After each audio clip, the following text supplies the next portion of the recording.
प्रीत न कीजिए पंछी जैसी, पेड़ जो सूखे उड़ जाए। प्रीत कीजिए राधा जैसी, सिर्फ कान्हा में लीन हो जाए। नमस्कार दोस्तों, प्रेम की जब भी बात आती है तो सबसे पहले हमारे मन में राधा कृष्ण के प्रेम की कथा याद आती है।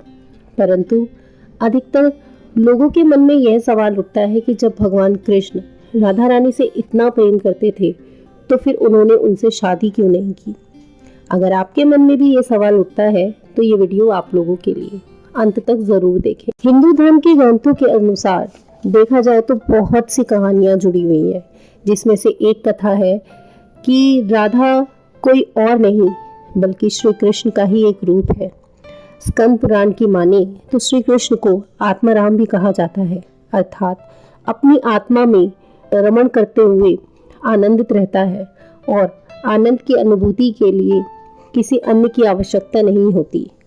उनकी आत्मा तो राधा ही है, अतः राधा और कृष्ण को कभी अलग नहीं किया जा सकता।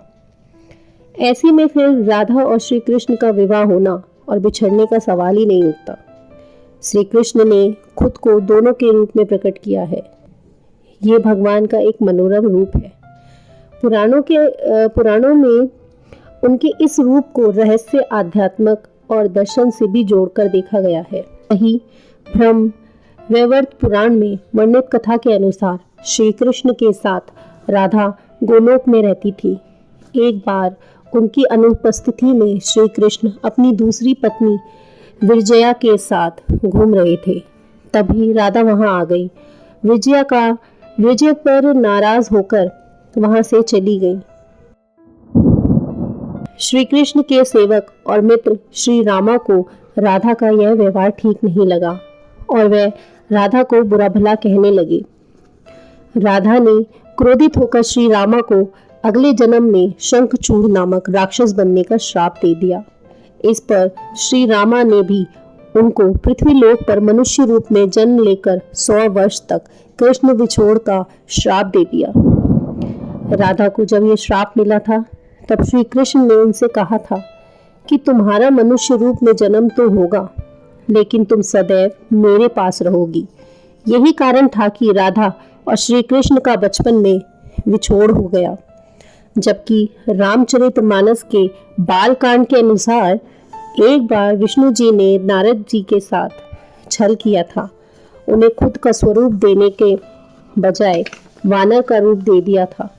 इस कारण वह लक्ष्मी जी के स्वयंवर में हंसी का पात्र बन गए थे और उनके मन में लक्ष्मी जी से विवाह करने की अभिलाषा ही रह गई थी। नारद जी को जब इस छल का पता चला तो वे बड़े ही क्रोधित हुए और बैकुंठ पहुंचे और भगवान को बहुत बुरा भला कहा और उनकी पत्नी वियोग का श्राप दे डाला। नारद जी के श्राप की वजह से राम अवतार में भगवान रामचंद्र को सीता जी का वियोग सहना पड़ा था और कृष्ण अवतार में देवी राधा का। इसके अलावा अन्य पौराणिक कथा के अनुसार श्री राधा जी श्री कृष्ण से 5 वर्ष बड़ी हैं। राधा ने श्री कृष्ण को पहली बार जब देखा था जब उनकी माँ यशोदा ने उन्हें ओखल से बांध दिया था। कुछ लोग कहते हैं कि वह पहली बार गोकुल में अपने पिता वृषभानु जी के साथ आई थी, तब श्री कृष्ण को पहली बार देखा था। जबकि कुछ विद्वानों की माने तो कृष्ण और राधा पहली मुलाकात संकेत युद्ध में हुई थी। जो भी हो, लेकिन राधा ने कृष्ण को देखा तो वह उनके प्रेम में पागल सी हो गई थी और केशव भी उनको देखकर मोहित हो गए थे और वह दोनों एक दूसरे से प्रेम हो गया। ऐसा माना जाता है कि तभी से राधा श्री कृष्ण की मुरली सुनकर बावरी होकर नाचने लगती थी और वे उनसे मिलने के लिए बाहर चली आती थी। जब गांव में कृष्ण और राधा के प्रेम के चर्चे चल पड़े तो राधा के समाज के लोगों ने उनका घर से निकलवाना बंद कर दिया। जबकि बाद में एक दिन श्री कृष्ण ने अपनी माता यशोदा से कहा कि माता, मैं राधा से विवाह करना चाहता हूँ। यह सुनकर यशोदा मैया ने कहा कि राधा तुम्हारे लिए ठीक लड़की नहीं है। पहला तो वह तुमसे 12 वर्ष बड़ी है और दूसरा यह कि उसकी मंगनी रेयान के साथ पहले से ही हो चुकी है और वह कंस की सेना में जो अभी युद्ध लड़ने गया है। जब आएगा तो राधा से उसका विवाह हो जाएगा, इसीलिए उससे तुम्हारा विवाह नहीं हो सकता। तुम्हारे लिए दूसरी कन्या ढूंढेंगे। लेकिन कृष्ण जिद करने लगे। तब यशोदा ने कृष्ण ने नंद की भी बात नहीं मानी। तब नंद बाबा कृष्ण को गर्ग ऋषि के पास ले गए। गर्ग ऋषि ने कृष्ण को समझाया कि तुम्हारा जन्म के खास लक्ष्य क्या है, तुम्हारा जन्म किस लिए हुआ है, इसकी भविष्यवाणी पहले से ही हो चुकी है। तुम तारनहार हो, इस संसार में तुम धर्म की स्थापना करोगे।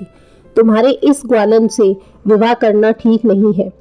तुम्हारा एक खास लक्ष्य है। श्री कृष्ण कहते हैं, मुझे नहीं बनना तारनहार। मैं तो अपनी गाय ग्वालनों के और नदी पहाड़ों के बीच में ही रहकर प्रसन्न और आनंदित हूँ। यदि मुझे धर्म की स्थापना करनी है और यदि मुझे इस धर्म की स्थापना करनी है तो क्या मैं इस अधर्म के साथ शुरुआत करूंगा कि जो मुझे चाहती है और जिसे मैं प्रेम करता हूँ उसे छोड़ दूं? यह तो न्याय नहीं है। गर्ग मुनि हर तरह समझते हुए और कृष्ण को समझाने लगे, लेकिन कृष्ण नहीं समझते हैं। तब गर्ग ऋषि ने उन्हें एकांत में जाकर रहस्य बताते हुए बोला कि तुम यशोदा और नंद के पुत्र नहीं हो, देवकी और वासुदेव के पुत्र हो। तुम्हारे माता पिता इस समय कंस के कारागार में बंद है। यह सुनकर श्री कृष्ण कुछ भी कहने की स्थिति में नहीं रहे और फिर उन्होंने कहा, कृपया मेरे बारे में और सब कुछ बताइए। तब गर्ग ऋषि ने उन्हें कहा कि नारद ने तुम्हें पहचान लिया है और तुमने अपने सभी गुणों को प्रकट कर दिया है। तुम्हारे जो लक्षण इस ओर संकेत करते हैं कि तुम ही वह महापुरुष हो जिसके बारे में ऋषि मुनि चर्चा करते हुए आ रहे हैं। यह सुनकर श्री कृष्ण चुपचाप उठे और गोवर्धन पर्वत की सबसे ऊंची चोटी पर जाकर अकेले बैठकर आकाश की ओर देखने लगे। बस वे वही दिन भर रहे और सूर्यास्त के समय ज्ञान को उपलब्ध हो गए। वहीं से उनकी दशा और दिशा बदल गई। फिर उसके बाद श्री कृष्ण कंस के बुलाने पर वृंदावन छोड़कर मथुरा चले गए और इधर राधा का विवाह यशोदा के भाई प्रियाण से हो गया। मित्रों, इसलिए भगवान श्री कृष्ण ने कहा है कि राधा तो मेरी आत्मा है, भले ही ऐसे मैं उससे विवाह करूं या ना करूं, इससे क्या फर्क पड़ता है। विवाह के बाद भी राधा का ना तो प्रेम मेरे लिए खत्म हुआ है और ना ही मेरा उनके लिए। तो दोस्तों, आपको ये उम्मीद करते हैं आपको ये कथा अच्छी लगी होगी। प्लीज़ शेयर, सब्सक्राइब और बेल आइकन को ज़रूर दबाइए ताकि आने वाली अगली कथाएं भी आपके साथ शेयर हो सके। धन्यवाद।